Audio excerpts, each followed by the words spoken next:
Hello, dreamers. Welcome to the Dream Stream podcast and YouTube page. This is our dream group with myself, Yiskah Koock, and our friend, Brendan Merritt, two dream workers who want to share the interest with all of you. So, Brendan, Internet land. you said something about dinosaurs. Yeah, I had a dream last night, which I actually didn't get reminded about until I saw a Facebook post that um, somebody had about dinosaurs, and I was like, "Oh crap! Wait, I had a dream that involved dinosaurs last night." Wow. Um, so in the dream, I think I'm moving into a new apartment, which is something I'll be doing very shortly in real life.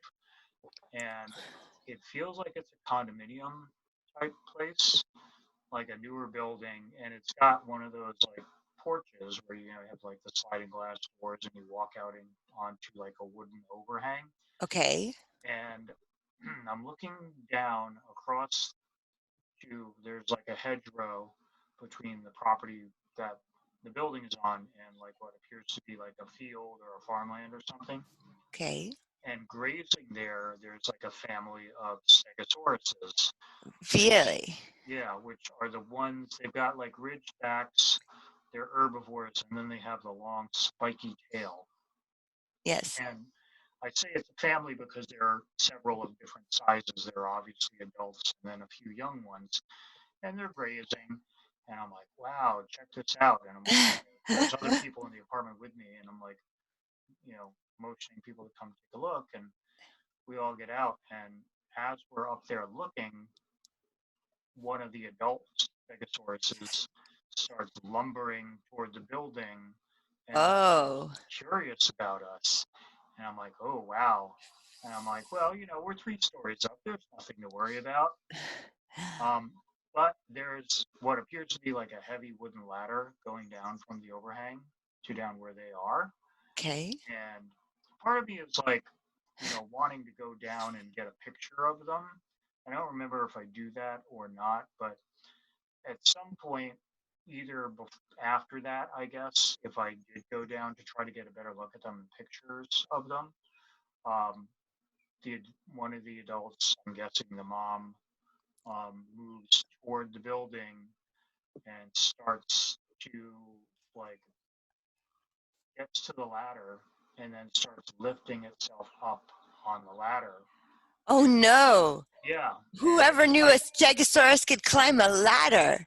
Right, and it's not even really climbing, it's just kind of lifting itself up on its hind legs, probably the same way it might do to reach vegetation in a high tree. And I can see it open its mouth and it's got sharp teeth. Wow. Oh, wow, yeah, this is not cool. And there's like a sense of danger at that point. Yes. I think I retreat, and that's really about all I remember of the dream. Okay, I'm with you. I just see my inside cat outside on my back porch. I'm going to open the door for her. Okay, which one is it? Bobcat. Hey, Bobcat. Hang on. Here. Yeah, unfortunately, I know where Jessica lives. There's a lot of Bobby! Bobcat! outside Kitty! cats or inside cats. Baby girl, come in. Outside there at all, unless they are wanting to become road pizza, which we don't want to happen to any kitties. But other than that, the neighborhood's really quite nice. So I don't know where you all are in internet land, and I may know some of you, I may not. I just hope all of you are weathering the storm as well as can be. Oh, looks like she's got a little earthquake going on. We actually had a tornado warning in upstate New York here the other day. It was very odd, like right around 7:15 to 7:40. So sorry, Brendan. All right. I'm here. I'm just not up at the moment. So, That's a And crazy dream. Do you remember how you felt when you woke up? from the well, I didn't wake up from the Stegosaurus dream. I Oh, went back okay. into sleeping. Um, so I don't. When I woke up this morning, it was kind of rather suddenly. I woke up a couple of times. I woke up at like 3:30 and then 6:30. Got up, used the restroom, went back to bed. Yes. Took me a little while to get back to sleep, but then I slept until like almost 20 after 10. So I think I'm doing some catching up on sleep. Yes. I've Yes. been, waking rather early on a lot of days and then working long days. Yes. Yesterday was felt like a 12-hour day usually. Um, Yeah. Wow. So, so what other dreams do you feel like your dreams were part and parcel with each other? Does it feel that they're connected in some message or something? well, the dream I had with the black hand in the sky, Yes. I was reminded of that yesterday when we had the tornado warning. Oh, Because yes. I was actually out shopping when that came, Oh my gosh. and I could see the black funnel cloud like tracking No way. oh yeah, Where? so Where did you vividly. see it? It looked like it was. I want to say it was a little north. It was almost directly online. Like I was in the Tops parking lot facing Oh Tops, my and it gosh. was literally looked like it was directly online.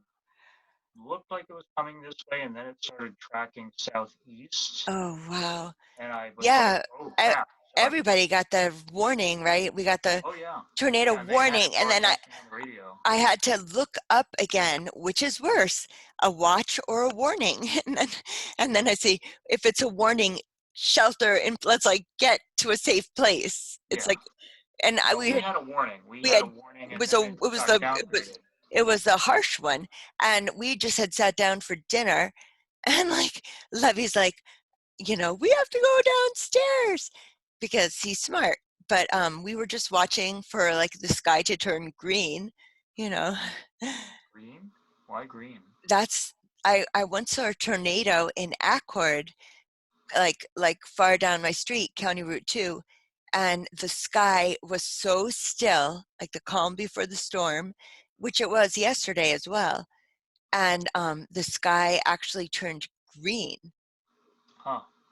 So I just assume that that's a common. Yeah, I've never heard of that as a common sign, but Okay, so shoot, we were looking for the wrong, the wrong indication that we had to yeah, go I down. mean, what I was seeing when I was driving south from Kingston, because it seemed to track through that area, and when I was in Kingston, it was saying like Kerhonkson, Ellenville, Yes, and then possibly New Paltz, but there was strong wind in Kingston just before we got the warning.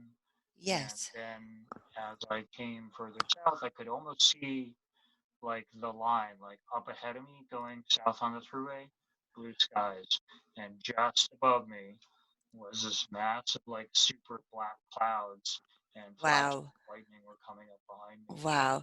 And That, by the time I yeah. got to New Paltz, when I turned into the top slot, I could see what looked like, a bunch of circular rotating clouds and layers, Wow. like dark black, and what Yes. appeared to be like streams of rain coming down from some of them. And Right. definitely was looked like it could have been directly online with us, except it tracked Wow.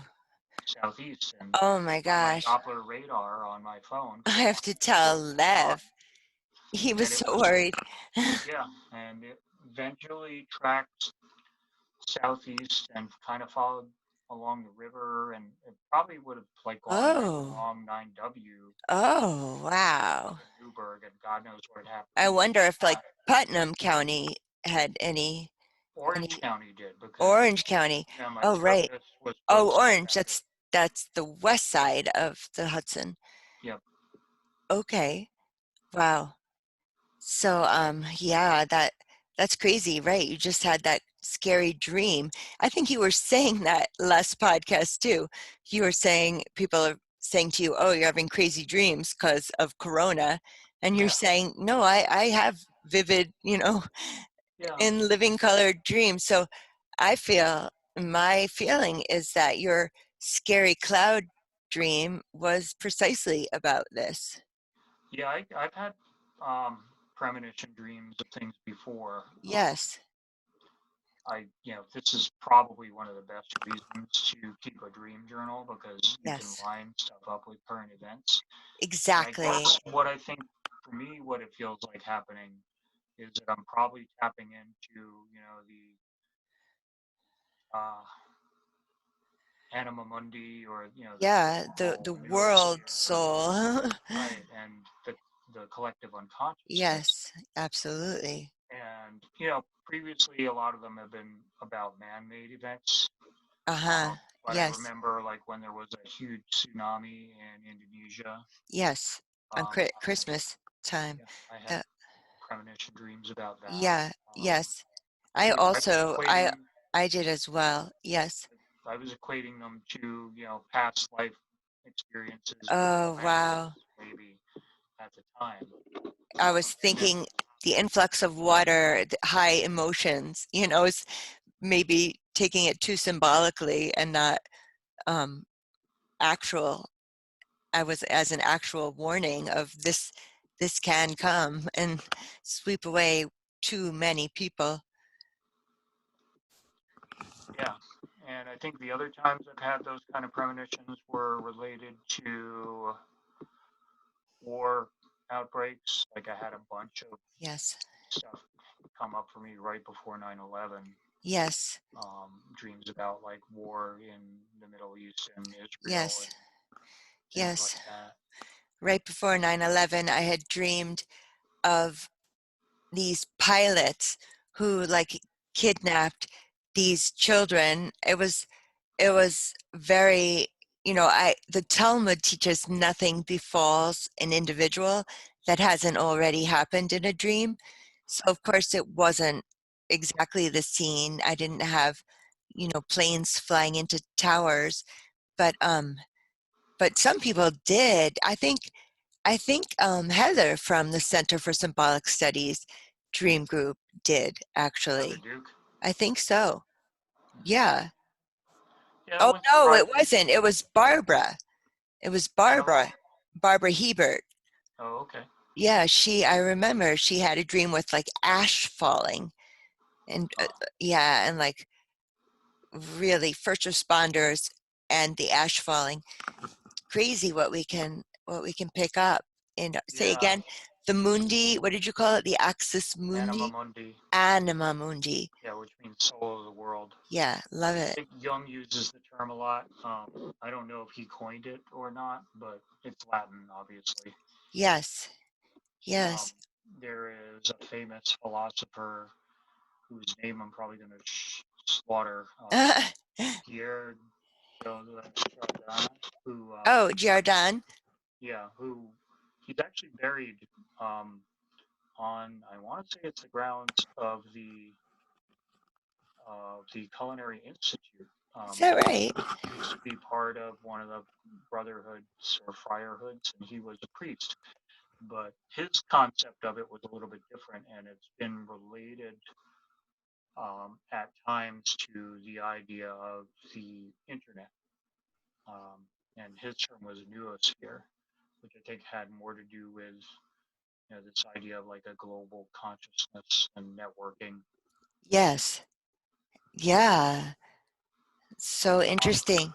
just Do to you, let you know, I don't know if you were aware you're still back on camera anymore. I thought I might be. And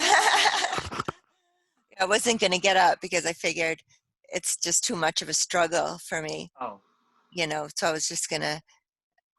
Did you say I'm on the camera? no, you were not on camera. Oh, okay, good. Yeah, we got a nice little view of The something behind guitar, you. my messy shelves. But Yeah, we can't really tell how messy they are. I can just see books. okay, that's good. So I wanted to share my dream, and then I wonder if you would be open to um, working dream to dream. Sure, absolutely. Great. So I had a dream that there was a movie on. I think my sister was watching a movie, and it was some kind of wedding celebration. I think it was like a Yemeni wedding celebration. And the Ooh, people were Yemeni? all, yeah, they were Uh, dressed in these beautiful, like linen pants and colorful clothing. And um, really, it was very spectacular. And then I also was thinking maybe it was Jordan. I wasn't sure which culture, and everyone was dancing, and that's why I think it was a wedding. Everyone was dancing, and I was thinking to myself, I wish that we lived in a culture where dancing was like an intrinsic part of our culture. I really wish that that was the case. I mean, the kids dance, and the kids have always danced since Footloose. what do you mean the kids? What do you I mean? mean, like the teens, the people in their early 20s. I mean, whatever, people dance, but it's not really a part of the American culture. Or maybe it is. Prove me wrong. Tell me how dancing is a part of the American culture. Well, yeah, I mean that's obvious, and obviously nightclub culture has Right. always been about dancing. Yes. Rave scene in particular, which I came in on the tail end of during the 90s, um, was certainly about ecstatic dancing as well as imbibing entheogens to Entheogen. facilitate. Yeah, What does that entheogen. mean? An entheogen is a substance, usually a drug, either Oh, synthesized or from a plant source that allows you to engage with the theos, which is theos is the Greek word for God, yeah, um, yes. of the plant or Theosophy. Yeah, yeah. yes. So, So entheogens are usually psychedelics, yes. mushrooms, LSD. Some people, a lot of one of the drugs that was popular in the rave scene, which I never understood how this was what is it? God. So they called it Special K. It's Oh, ketamine. ketamine. Yeah, Yeah. which was I've never tried ketamine, but that's maybe the only thing I would ever try at this point. Except um I love mushrooms. I'm not talking about them. yeah, but I mean ketamine is like a very powerful Y- horse tranquilizer, and it was actually Wow, is it really? oh yeah, that's predominantly what it's used for. Um, but it was originally developed as a anesthetic for use in the Vietnam War theater and possibly even Korea, and they decided to not use it because of the fact that it had these other interesting side effects that Wow. were not anticipated. Oh, it tripped out the horses? No, it tripped out the humans. It No, was I know that, originally but developed. how did they discover that? Had it tripped out the horses? And then No, they they were like, didn't. They relegated it to use in the veterinarian arena after having okay. used it as a anesthetic in the war theater in Vietnam. Oh, wow. Yeah. So this has a So it was whole being history. administered to, people who have been shot up, um, literally by, snipers or what have you, or maybe have their leg blown off. And Oh, boy. yeah, and sent those folks on a pretty interesting journey, I guess. Yes.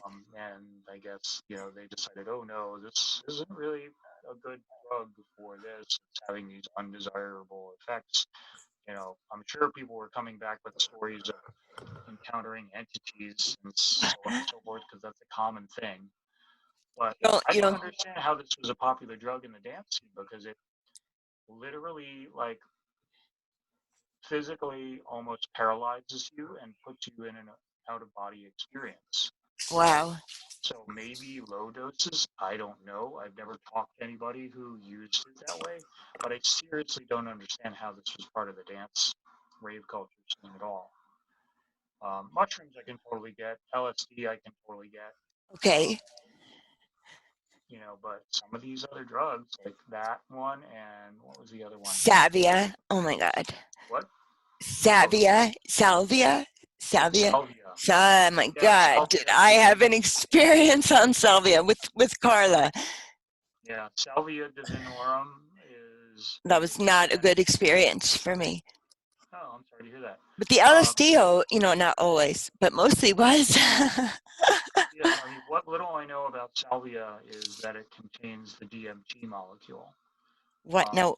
What does that mean? dimethyltryptamine, which is very psychoactive.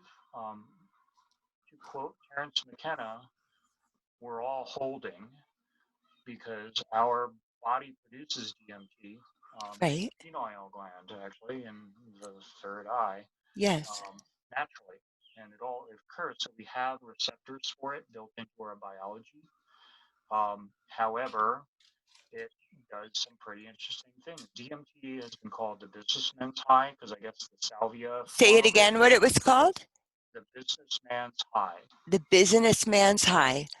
because Interesting. because it's very short acting.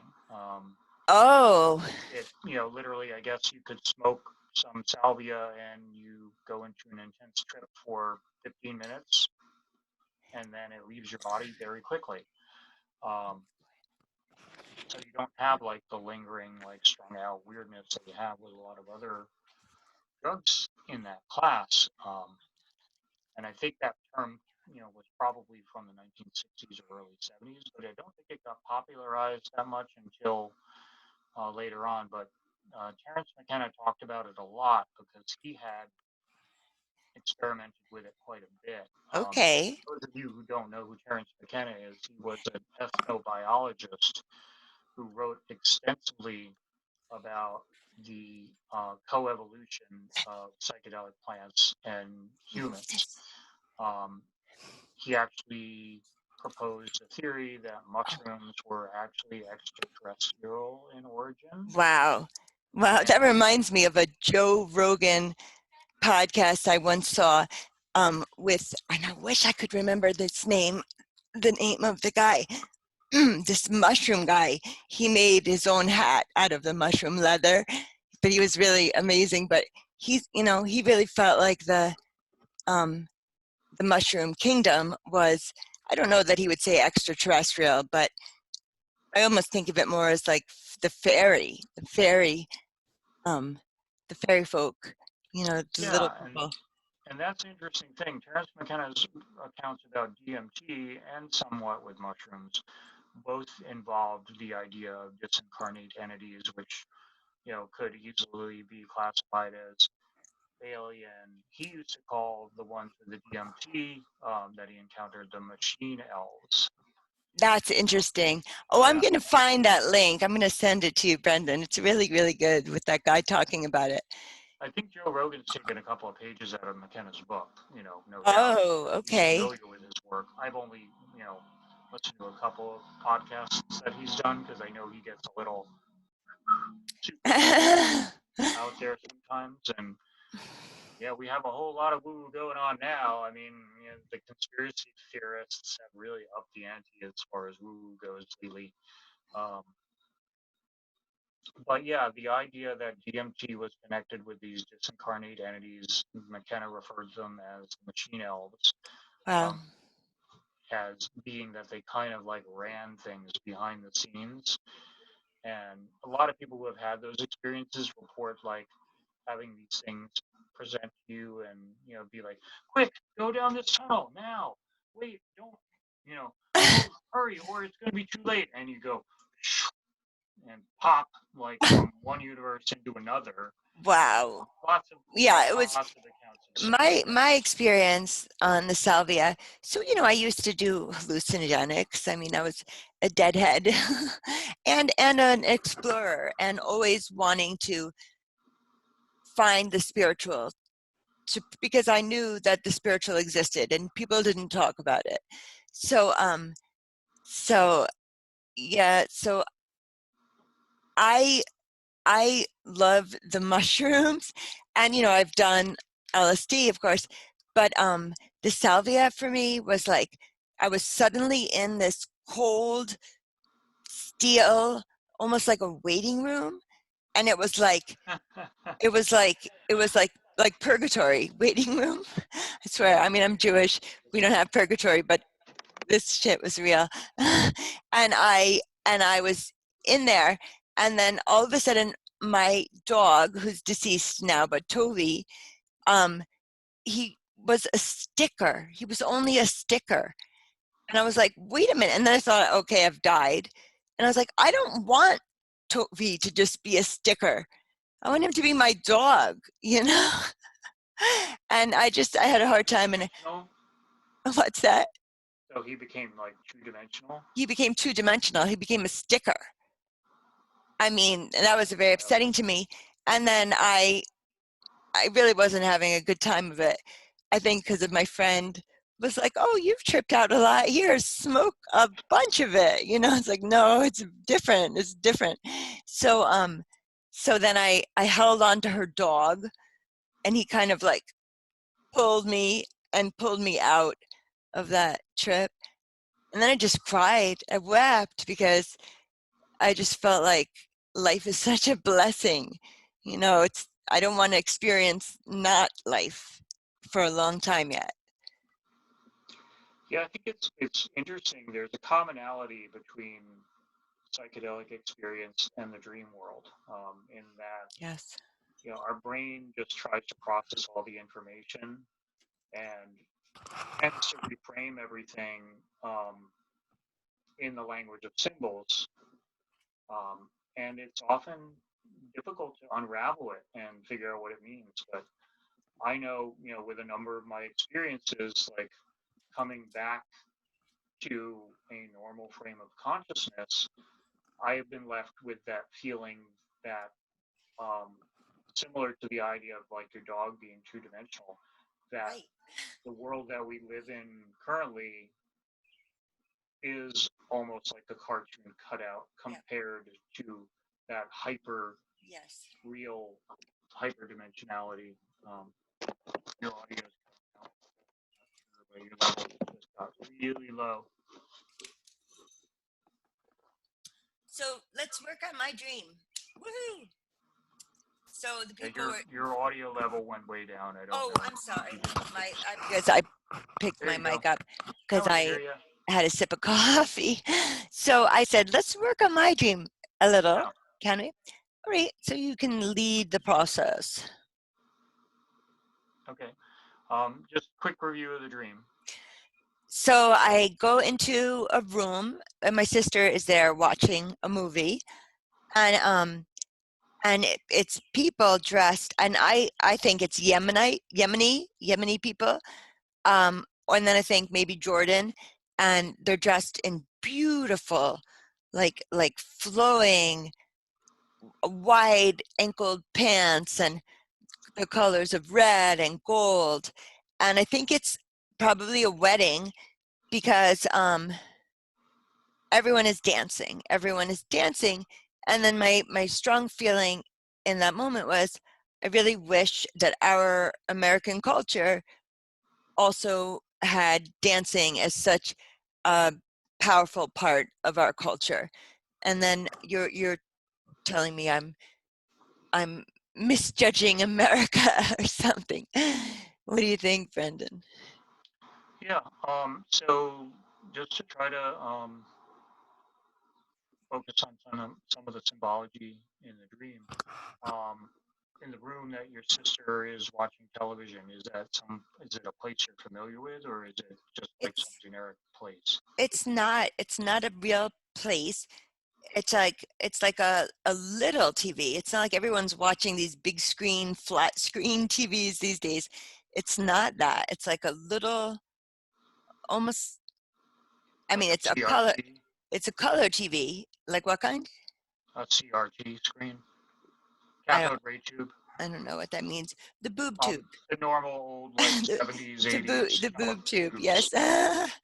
So that's unlike reality. But it's like so there's a little TV sitting on like a corner table, and she's watching. Okay. Being that that's kind of an archaic form of technology, is there a sense that this is a different time? Wow. As I was just saying that, I was thinking, was it a different time also? And I don't recall. I guess so. It wasn't that different. It wasn't like a couple hundred years ago. I think my sister looked like she did when she first went to college. Okay, So which she's would have now in been her like 50s, but she looked like 1980s then? so let's see if she graduated high school in 86, so the end of the 80s. Yeah, that That's makes what it sense. felt like. Okay, that's interesting. Um, and she's watching a wedding on television. Hmm. Think back to that time in your life, about what was going on, and was there anything that sticks out to you that might relate to the idea of a wedding or a celebration of that sort? Um,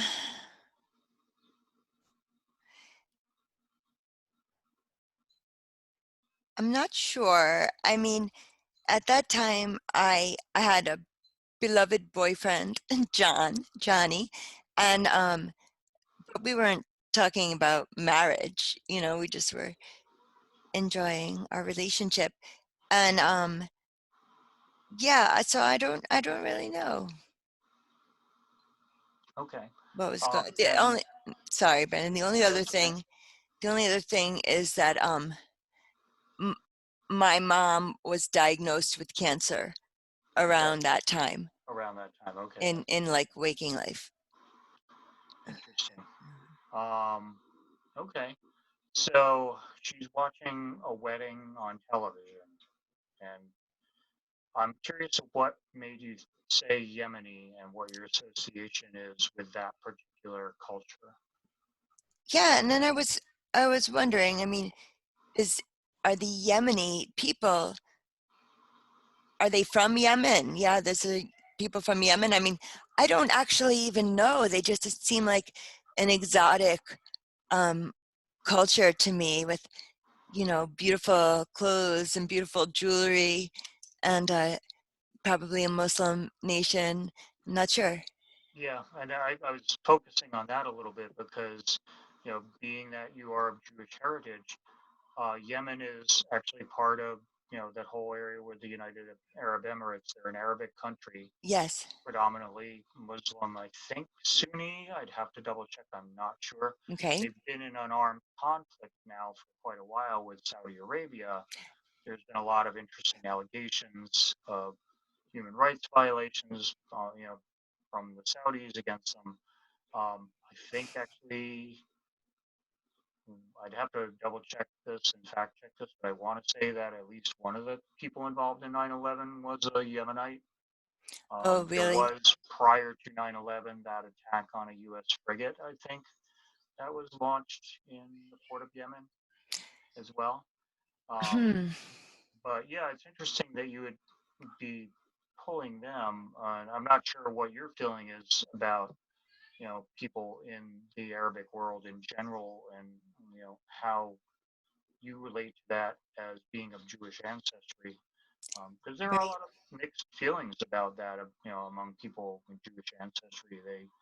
You know, I've even known people who, I will not name names, but you and I know someone, a mutual friend of ours who is a musician who has spent a good amount of time in Israel, who initially, was kind of like pro peace between the Arabic nations and spent a lot of time with the Bedouin people, Hmm. who kind of has flipped over to the other side. That's a Is hard one. The Yeah, American Jews, like the hard line is like Israel, it's for the people, and Zionism, and the thinking Jews are saying, hey, what, don't keep building in the settlements. And I love the group. Oh, what's that group I really like? Oh, I hope to think about it. I hope to remember it before the end. And they're just like, I don't see how this is ever going to come to peace until there is a two-state solution. I believe that. I don't think I don't think maybe. I mean, prove me wrong. I hope that the two peoples can actually get together to run a advanced nation. Yeah. But So in the dream, you're seeing like people, celebrating. The yes, thing that popped in my head um, immediately when you were describing it is um, in the tarot deck, the Three of Cups, okay. which is the card that's sometimes referred to as joy or celebration. It usually depicts like people toasting. And sometimes there's like what appears to be like a chuppah in the background, which Oh, is used in a lot of different cultures, but also in Judaism, yes, as like something for a wedding. yes. I've witnessed a couple of weddings like this, and it's really We interesting. got married under a chuppah. That Huh? was I got married under a chuppah. Yeah. Yeah. Hmm. Um, yeah, and It was I've beautiful. attended. My friend Krista made it for me. It's just beautiful chuppah, and that was her wedding gift to me. It was just awesome. Yeah, and throughout that entire region, the Middle East and Mediterranean area, there's dancing is a huge part of the culture. Yes. So many of those cultures all do some variation on grapevine Okay. dances. Oh yeah, like circle dances. Yeah, Yeah, absolutely. and that to me is like the essence of that. And it's interesting you say about dancing in American culture. I've been personally involved for a number of years, not so much lately, with a local dance organization called the Freestyle Frolic, which is part of a larger group called Dance New England, which basically promotes sober um, freestyle dancing. So basically, it's like the whole instruction is dance like nobody's watching. You're able, to express yourself Well, however. I love that, and I love the freestyle frolic that we have here, and in other hip places around the country. There's also just free dancing spaces to Yeah, explore your physicality and dance with one another. What do they yeah. call New that? York City. Contact. Contact. Yeah, so I've never done that because I don't Yeah. like people that much. No, I'm just Contact kidding. improv is like a subsection of that because that actually came out of the modern dance movement. Okay. So yeah, there are people involved in those dances who are very involved in contact improv, but it's not focused on contact improv. And there are other dances like in New York City, there's a barefoot boogie. So back to the idea of dance. Yes. How do you feel about the idea of dancing, and do you wish you could dance yourself? And what do you feel when you witness other people dancing? Oh boy. That's an unexpected question. I I used to love to dance. I was a deadhead, as I said. I used to go to bars when I lived in Boulder. I used to go dancing. I've seen many bands, and um, I love it. I love it. I mean, and the other funny thing about that is, I was thinking, everyone's asking this question: what are you going to do when you get out of quarantine? And I was thinking, wow, I really would like to dance with my husband. you know, uh, but I guess it's very much a part of the Jewish culture, the wedding culture, the dancing, the circle dancing. They even lift people up in chairs, but I wouldn't let them lift me up at my wedding. I was Yeah. like, no, I'm already so off balance. It's not a good idea. But yeah, dancing is awesome and essential in my life. I just don't feel like it's a big part of the culture. Yeah, I mean, it's, again, I think it's, segments of the culture, but it's interesting that you connected it to something that seems to be a very specific um, cultural origin. I think one of the ways that dance manifests in the United States is within these kind of like ethnic or, Yes, home place of origin, yes, um, subcultures, I guess, if you would. I Like I think you're right about we that. Greek weddings are known for it, Yep. as Yep. well. It's another thing, smashing plates and, doing, you know, great grapevine dances and stuff. Yes. And it's like a very visible expression of hanging on to your Your culture. uniqueness Yeah. and, yeah, your root culture. Yes. And it's A lot of also, cultural events, it's an even, expression of joy. yeah, It's an expression of joy. Like that's why we're dancing at weddings. We're so, or, perhaps we don't feel that, but the people around us are feeling that. So we can jump on that bandwagon. But I think it's such an expression of joy to move one's body. oh, And, yeah. And you know, dancing is very big part of even mainstream American mm. weddings. I mean, obviously, you Oh, right. That's really so got your true. DJ who, is calling out, I don't know, give me some examples. I know there's some popular ones that get done at Oh, every I know I chose other songs for my wedding. I Yeah, I mean, chose, they'll give you a playlist and they say, hey, we can do this. And right. Yeah, I don't know what they play at regular American weddings. yeah, I mean, I think it's like, Oh, you know what it is? We are family. Sister's Pledge, yeah. I've got all my sisters and me. But some of these have some very, like, specific choreographed steps. And it seems like a Right. lot of the people, The Margarita, something, Macarena. Macarena. Hey, Macarena. I No. never learned it, but Yeah, I don't know. I'm horrible at those things too because I'm not like really involved in pop culture. So right. it's like on the periphery of my awareness, but I'm like, yeah, okay, I can try to follow along if you're gonna drag me on the dance floor, but really not part of my experience, and I kind of find it silly. I really love Yes. the fact that people enjoy it. So I mean, in that sense, it is part of American culture. It's just Yes. not something we see a lot. American Bandstand, when it was on Yeah. television, they would Yes. often like have these dances, like they'd introduce a new hit song and there'd be the dance that went along with it. It seems to harken to an older era, which is something that I see it being echoed in your dream, Ah. in that it's being placed, you know, everything's kind of squashed and far away and small and on this small cathode ray tube, Yes. um, from the 1980s, Mm-hmm. and I don't know. It seems to me like if it were my dream, it's almost like a longing for something, like a longing for connectivity, like these people who you're Yeah. seeing on the television. Um, they're from a different culture that's very involved in their culture. They're Yes. celebrating, they're enjoying their joy together, and they're celebrating a wedding, which Yes. is about union and coming close to Right. one another. Right. And yet they're sticking close to their ethnic roots and celebrating that, through movement, which, as we know, Yes. if our viewers aren't already aware, Jessica has MS.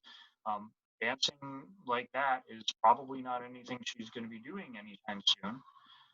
So if it were my dream, and I actually have some physical difficulty with movement now myself as a result of my diabetes, so I can relate to that, wanting to be able to move and wanting to be able to dance and just not being able to, and that intense longing that brings up. Mm. And I can relate that to our current quarantine situation because dancing is a very intimate act. When you're dancing with people in a group, you're exchanging energy like through movement. Um, my experience with the frolic has been very much like that. Like people weave in and out of one another, and they come in and Mm. dance in close to you, and there's an energetic exchange where maybe you mirror each other's movements or something, and then you drift off. It's kind of like planets doing their Yes. little whirl and twirl thing with each other. Yes. But I can totally relate that because that would be for me right now. That sounds like heaven to be able to go to do that. Yeah, for me, heaven would be like, well, I don't know. If we're going back to the 80s, that's great because then I can see Jerry. For me, heaven would be Grateful Dead concert, and then the crowds dancing, you know, infects the bands playing. Oh, that's not a good word to use during a pandemic. You know, it inspires the bands playing, and the bands playing inspires the crowds dancing, and it's an exchange of energy in that way also. Yeah, and having never been to a Dead concert, something I always had been curious about, simply because I was curious about the subculture, because it wasn't something I was part of. I always had a lot of Deadhead friends, like in the 80s and early 90s. Um, most of them were college students at the time, and I was of that age as well. So I understood something about the culture, and I never really got exposed to the culture until I went to the Woodstock reunion concert that happened every year at the original Uh, site in Bethel. yes, That was the yes. year that Jerry died, and the Uh-huh. atmosphere was really lovely. Like people were really like friendly and open, and there was a lot of interesting exchange going on. So Yes. it's something that It being a was punk, an yeah, American scene. It was an American movement, you know, yeah, uniquely American. uniquely American movement. Yeah. So, I How love did that. Right. how did Sorry. that dream end, Jessica? How does that dream end? Well, I actually didn't say the end because I didn't want to deal with it. But in the end of the dream, so I'm trying to watch this TV show, movie, and my little boy Lev has his laptop on, and it's distracting. And so I ask him to go elsewhere with his computer so I can watch mine TV. In the dream? Yes. How interesting. I didn't want to share that because I felt like that's I mean, definitely. that could be day residue, but it could symbolize some other stuff. There's a lot of stuff around about that for me right now.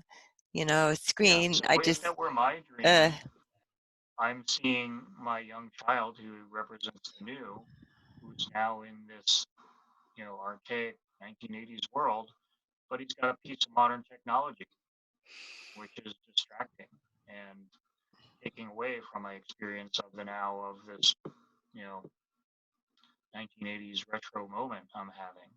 Um, hmm, and I feel like that way with my son sometimes because he's yes. like all about the memes, man, the dance, you Yeah, know. these guys are the little boys are about the memes. Yeah. But even the teenagers, it's not like, and it's Right. even early 20 somethings. And it's kind of Wow. funny because my generation, who were like some of the earlier pioneers of Computer the internet in pioneers. a lot of ways, Yes. were the ones who invented the whole concept. Yes. Part of like something we made, and it's been totally commandeered and repurposed. And now we are boomers and don't know anything about memes, because Don't call me a our boomer. I'm Gen no, I know X, I'm the same and way. I stand by it. Yeah, the thing is that the boomer term's really gotten essentially to mean anybody who's a little bit clueless about modern technology. Um, which it's interesting. I know a number of people like in my peer group who still have AOL and Yahoo accounts. Yeah, me too. I know every time I see someone still uses AOL, it's always so Yeah, surprising. and when I was like trying to get unemployment, one of the things that one of the unemployment consultants told me and told our entire group was that if you have an AOL account, get rid of it Oh, because really? it's going to automatically, because ageism is real, Okay. and somebody hiring seeing an AOL account is automatically going to expose them Oh, to oh, modern wow, a technology. hiring tool. Yeah. Awesome. So let me ask you this, Brendan, about your dream. Is there anything you would like to know in particular about your dream? Yeah, I mean, I started to unpack a little bit of it myself. I'm trying to sort out why dinosaurs really, and Yes. I've gotten a few hits internally on this. I was one of those kids who really loved dinosaurs and used to play dinosaur scenarios. Awesome. And this scene was very much like something in the show Land of the Lost, which was Yes. 70s, where Yes. a lot of the cases there'd be like a Tyrannosaurus Rex coming at you. They would put the crystals in the computer in the cave or whatever. It was the father and the two kids, right? Yep. The end of the lost. Yeah, and the people who developed the crystal technology were the sleeve stack, which were lizard people. The stack, yes. You know, Oh my God. yeah, and they were using it to manipulate time. That was some sort of time machine Right. that were in the pylons that were all over the place. Wow.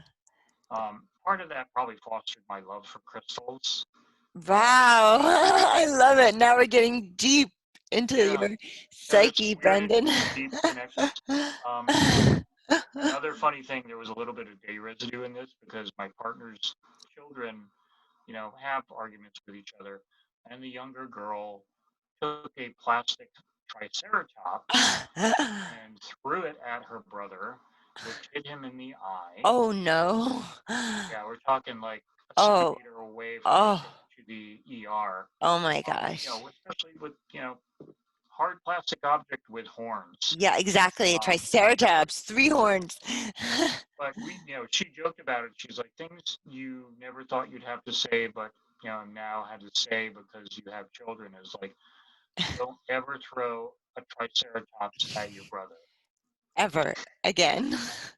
Um, yeah, Wow. stegosauruses are equally spiky. Yeah, So there was this thing about the spikiness, I think that was related to it. yeah. There was also something which Mm. dawned on me this morning. Bristling.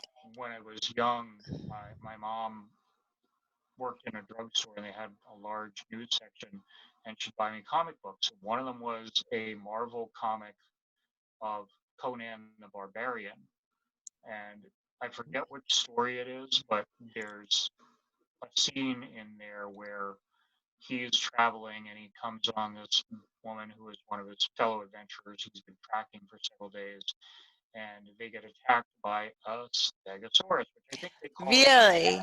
Yeah, and the stegosaurus is like literally like trying to climb up the hill, and oh wow, something else just came to me. Um, and it's trying to climb up the cliff and nearly gets to them, and Yes. Conan recognizes that there are some fruit trees nearby, which he had earlier warned Valeria, who is the woman who he'd been tracking, not to eat because they're deadly poison.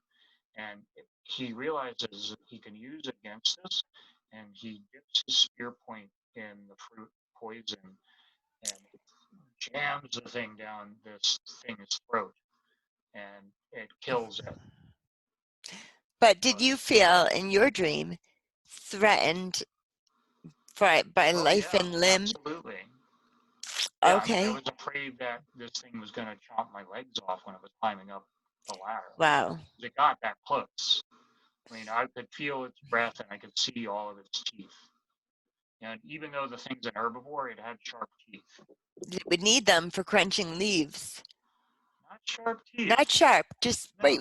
We talked about this last Yeah, podcast no, I know. about And the here we teeth. go again with the teeth. I mean, here's this thing that's very draconic, and it's, showing its teeth. Wow. So yeah, I mean, here we go again with this whole thing about dreams getting Yes. interwoven with one Did you another. ever did you ever read the book Danny and the Dinosaur? Probably. This little boy who loves dinosaurs and he ends up like riding on one and whatever. He makes all these imaginations of other dinosaurs being around. But yeah, that just reminded me of when you were telling the dream. I was like, wow, Yeah. is he going to get on its back?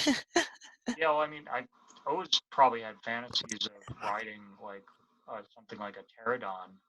Um, Riding a dragon seriously has been one of my fantasies for my entire life. If I was going to be able to design a virtual reality experience, that would probably be one. Um, Really? yeah, I just wonder if there's riding the dragon is like so symbolic in so many I ways. bet you can find a choose your own adventure book about that. Oh, probably. I mean, I'm playing a Dungeons and Dragons campaign Yeah, where right. You told me when you had started that. How's that you're gonna going? want to move your mic again. Your volume dropped. Oh, sorry. Again, I was Okay. touching my face. Yeah, I mean, I just started an online D&D campaign with some other Yes. people who are my peers, actually. Um, That's why I wanted you and Lee on this call because oh, he you're the also plays D&D guy. D&D, and he Nice. had a whole. They also like ascribe certain movie actors to the characters so that you have a sense of like who to picture. So yeah, I learned a lot about the pop culture that way. What Army type of Hammer. actors? Oh, yeah. Army. Do you know who that is? Who? Army Hammer. Army Hammer? Mm-hmm. Well, I have learned who that is. You'll have to Yeah, it might be. look I him mean, up. every campaign is unique, so I don't know if he's got non-player characters that are unique to the campaign he's working with. He Um, said he's a full size orc. okay, He said usually orcs can only be half size, but he made a deal with whomever, and now he's a full size orc. okay. Is that his player character, Hmm. or is it, he's playing as an orc? And he's gay. Oh, interesting. Yeah. And he So has, we've oh, got a he's not gay. character, No, he's not gay. He's transgender and he has children. they, them, orc. Okay. He has children. Oh, so he identifies as a he. Yes. Okay. Interesting. Yeah, we've got a character in our campaign who is a half orc. Yeah. His name is Grimork. And the River. guy who plays it does it really well. He's like, very brutal. Yeah, it's interesting how like a game like that allows you to express aspects of yourself. Yes. I can remember like as a teenager playing Dark Elves on a couple of occasions to try to get in touch with my shadow side to a degree. What kind of elves? Dark Elves. Arc So elves? yeah, in the world of Dungeons and Dragons, there are different kinds of elves. Like similar to Lord of the Rings, Tolkien, yeah. you've got high elves Sure. who are kind of noble and kind of snotty. Actually, they condescend Yeah, a lot to they're other like humans. They're like, huh, the you know. icy They're like, we've been on the earth for thousands of millennia, but Alderon, you isn't are that? babies, and you are not worthy of our attention most of the time. Um, Wood elves are kind of ribald and live in the Yes. forest and like to drink mead and wine, and Yes. they're the elves that Frodo and the dwarves encounter in The Hobbit, Planet of Hmm. the Elves. And then there's gray elves, which are kind of somewhere in between. Um, in Lord of the Rings, Celeborn, who is Galadriel's consort, is What's her Greyborn. name? What's her name? Galadriel. Galadriel is the queen. Galadriel is the queen, and Yeah. the king of Lothlorien, which means dream flower, is Celeborn, which means Lothlorien means dream flower. yep, Then let's use that for. I'm always wondering what I should end with. I was wanting to do yeah, sweet dreams in different languages. dream flower. Yeah, I mean, and Dream the flower. trees of the forest of Lothlorien. Um, Lothlorien. All right. Lothlorien is this beautiful forest with these trees called Malorn, which resemble oversized birch trees. Sorry, not birch trees, beech trees, like European Beautiful. beech trees. Smooth bark. Yep. And the leaves are similar, but they bloom these flowers, which is hence how the forest gets its name. Lothlorien. Love it. So now that's an awesome dream. My little boy was a very dinosaur kid, and I didn't know about dinosaurs because when my older boy was little, he was a Waldorf kid, so he didn't ever play with dinosaurs. It's a different culture in a way, and so but Lev does or did. He's 10 now, but he used to love dinosaurs. So he had like a big stegosaurus, and he had a big Tyrannosaurus Rex and Triceratops and many of these fun characters. what's your association with them? I mean, does it at all? I guess I'll make my own association instead of asking it that way. But if this were my dream, I I'm wondering if this has anything to do with anything at all about evolution or how evolution is taught. I know that that's a real sore spot for fundamentalist Yeah. Christians to teach about dinosaurs. Yeah, They've, and as I was growing up, I was very much a kid like Lev in regards, like totally fascinated with yes, dinosaurs. yes. I had an inner conflict with some of that because I was raised Catholic, which essentially Catholics are creationists. And this was a huge conundrum for me because I understood science. I understood that the physical evidence of fossils was there, that there was no way to explain away these creatures. So I actually came up, in order to try to placate my conflicted mind, the idea that the book of Genesis was talking about days, but the days were God's days, which could be hundreds of thousands, if not longer, cycles of I time. like the theory that, right, the Lord had to plant put these in the earth so the humans could discover them so that they can really have stronger faith to test our faith that we believe in, you know, the literal Bible. It tested. Yeah, I think that that's a cop out because Yeah, I do too. You can't just explain it away. yeah, and some denominations go so far as to say that fossils were put there by Satan to trick people By Satan. because Satan. Um, and if you're gonna be that staunchly evolutionist, why is it so difficult to get your head around the idea that God or whatever you believe as the supreme being doesn't have the anthropocent, anthrop, anthropocentric view of time that we do? That Hmm. time for beings This that are greater than us is different.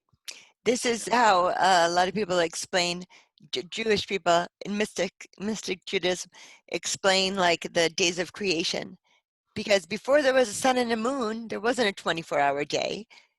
So it might have been like this many millions of years, and each day we don't know. So we're trying to keep the Genesis story as like the creation story, but yeah, I mean, if it's that important to someone to like, I don't know, take the literal King James version of the Bible as gospel truth, which it seems to be, such a sacred cow to so many people, then okay, you know, at least try to have it make some kind of sense. There are older versions of the story of Genesis. Sure, I haven't read any of the Dead Sea Scrolls myself, but I know that many versions of the Bible existed before the one that we've been given, and stuff has been translated from Aramaic into yes, Greek and all these yes. other languages.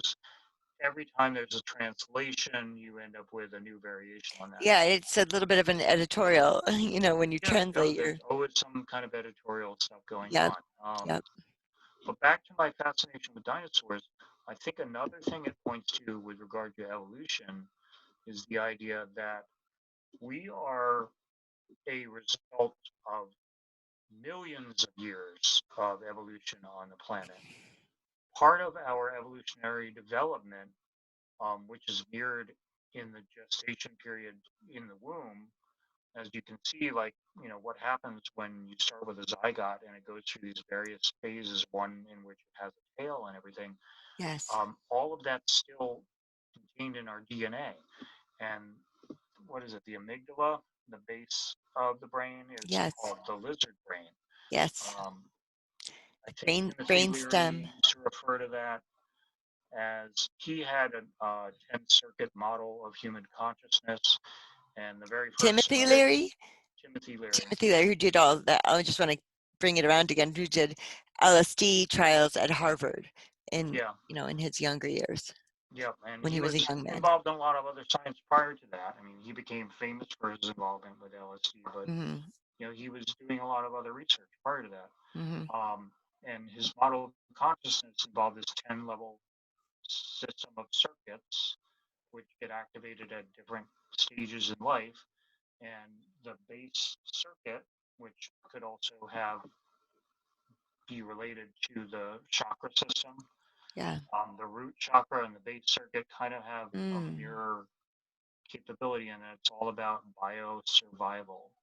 Hmm. It's the part of you that is territorial, that thinks me first, that is reactionary and It's the defensive. fight or flight Yeah, or freeze, that's the one right? that Fight, controls all flight, of it. freeze. Mm-hmm. And the lizard brain is the one that gets engaged when we're in aggressive territorial mode. So, yeah, some of that's Yeah. probably coming up for me. I've been dealing with my own issues around aggression. With Mm-hmm. everything going on, I've had a lot of issues with personal anger that have been coming up that I've been Okay. struggling with. Yes. So, I mean, this could be a manifestation of that. I'm seeing Wow. the mirror of like what I Prickly. talked You, about. you said the prickles, the prickly. What? The prickles, I mean the points. The points on the dinosaur and like the Yeah, prickliness one feels when they're yeah. angry. And I had something come up for me recently about hawthorn. Hawthorn is a tree that has large spikes on it too. Mm. So, but the other piece that just clicked into place for me as I was talking about it was a bit about the poison apple. Um, Hmm. I got to remember if that's how the dragon gets killed in the Golden Fleece, which is where that bit about the dragon's teeth comes from. Mm. But I had a recent experience in my life where I posted something about someone poisoning my well. So, Oh, meaning in this case, somebody kind of stirring the pot or meddling in things that yes. they had ought not meddle in. And Yes. I had a very angry reaction to that idea and posted, anybody who's poisoning my well That's right. ought to look well to be prepared to drink of that poison themselves. Yes. Um, There's you know, fierceness. It's I've been good. very much like evaluating all the stuff around that and trying to unpack some of that.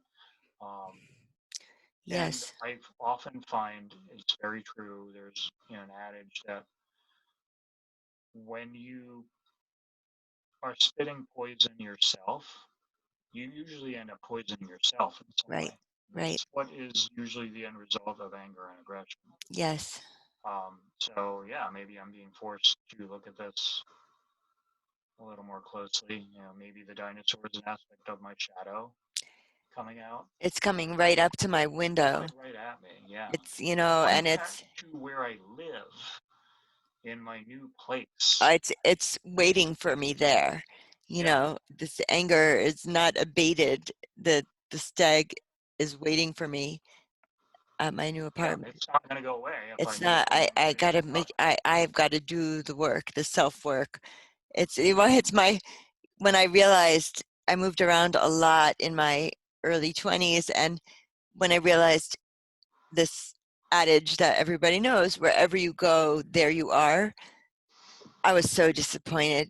I was just like, my theme song was, "You're running and you're running and you're running away," Bob Marley, "but you can't run away from yourself." So, yeah, and there I was, wherever I went. So I had to do my own work. So I have to live with me more than anybody else in the world. I have to do my own work to enjoy being alone more. Yeah, and whatever dragons or dinosaurs we have hiding in our closets are there waiting for us. Yeah, yes. But they'll come at the opportune time. So What? they'll come at the opportune time. Yeah, So look, we just need to trust the unfolding as always. And,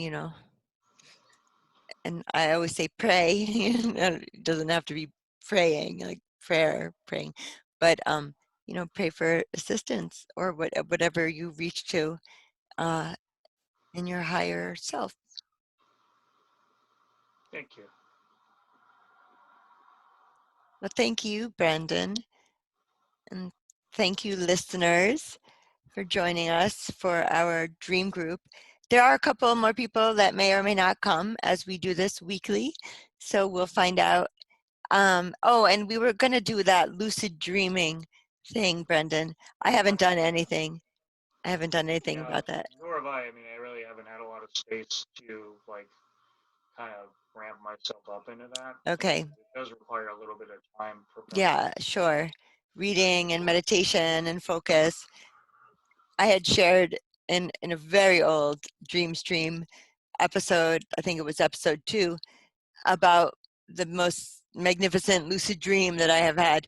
I'll share that next group, and then hopefully we can, hopefully we can try to get lucid in Very our cool. dreams. Very Lucid, cool. lucid. Tell me again, Lothlorien? No, Yeah, Lothorian. Lothlorien. Lothlorien Loth dream means stream, Lorien means forest. dream forest. Yeah, well, it's a combination. It's also been called dream flower. I don't remember.